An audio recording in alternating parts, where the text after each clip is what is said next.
So continuing at the Tata exhibit at the Auto Expo, the other vehicle that's attracting a lot of attention is the Harrier EV. Very close to production, coming out real soon. Let me show you the details because, well, apart from the electric powertrain, it also looks different than the Harrier that we've seen. Basic theme remains the same. Yes, it carries forward the DRL in the brow and the headlight in the bumper arrangement, but like we saw on the curve, they are now going to go with a more compact design for the headlight because now manufacturing processes are better. They are able to get a finer design on this particular theme. So that is what's going to happen with this electric. Also, take a look at the design because some of these elements are likely to also make it to the Harrier facelift and the Safari facelift, which are also expected sometime this year. This particular vehicle goes on sale in 2024. It's based on the Gen2 electric platform for Tata, which means these are vehicles that were originally intended for ICE and then they were also electrified later. So that is what the Gen2 means. It's not a born EV in that sense. You'll also see in the front end that little box which sort of hints that there will be ADAS tech that is coming not just to the Harrier EV but also to the Harrier ICE. So with the facelift, I am guessing the ADAS tech, at least level 2 ADAS tech, is going to be revealed. You can also see that now there is the LED DRL in the brow. It's doing a bit of that Knight Rider kind of lighting signature there, or lighting animation there. Of course, that animation won't carry forward to the production vehicle.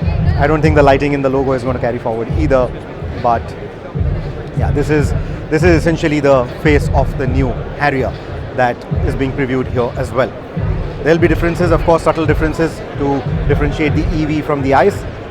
That EV badge on the door, of course, will also tell you that this is the ICE. And because this is a Gen 2, the battery pack will not be the most optimized, but they're promising a 400 plus kilometer range, right? When I say battery pack won't be the most optimized, I mean from the design perspective, right? Because the Harrier was essentially made to be an ICE and then it is now being showcased as an EV.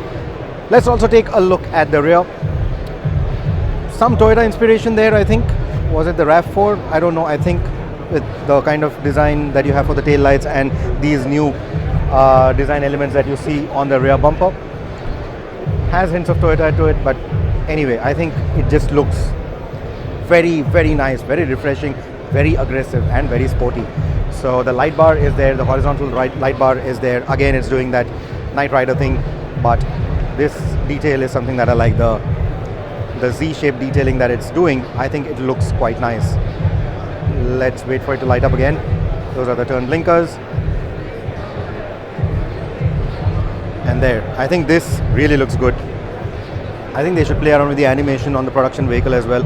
I don't know if it's allowed by the authorities though, but yeah, so this is the Harrier EV. They haven't really spoken much about the battery specs or haven't spoken at all about the battery specs because they're still in the process of finalizing what the battery specs should be. You can also see there are no door handles here.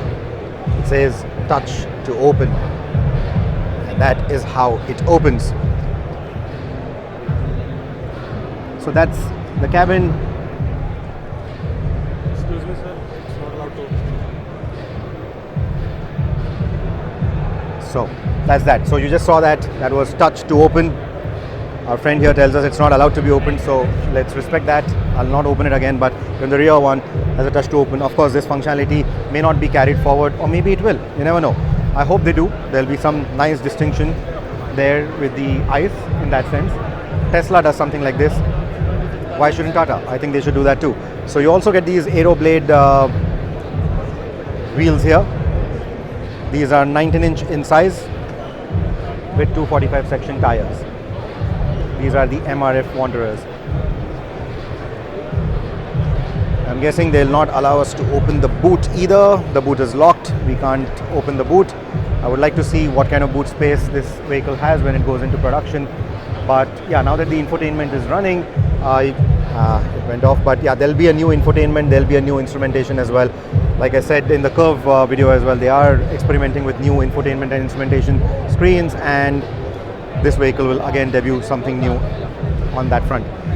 Battery size, like I told you, they're still in the phase of finalizing that. I'm guessing it will be between 50 to 60 kilowatt hour battery pack at least, and that is how they are able to do that 400 kilometer range is what I believe. Let me know what are your estimates on this. But yeah, this vehicle is coming out in 2024 in its production form, and before that will come the Harrier ICE with an updated face and updated equipment. Let me know what do you think about this vehicle. Use the comment section to give me your feedback. Thank you so much for watching this video. Take care and drive safe.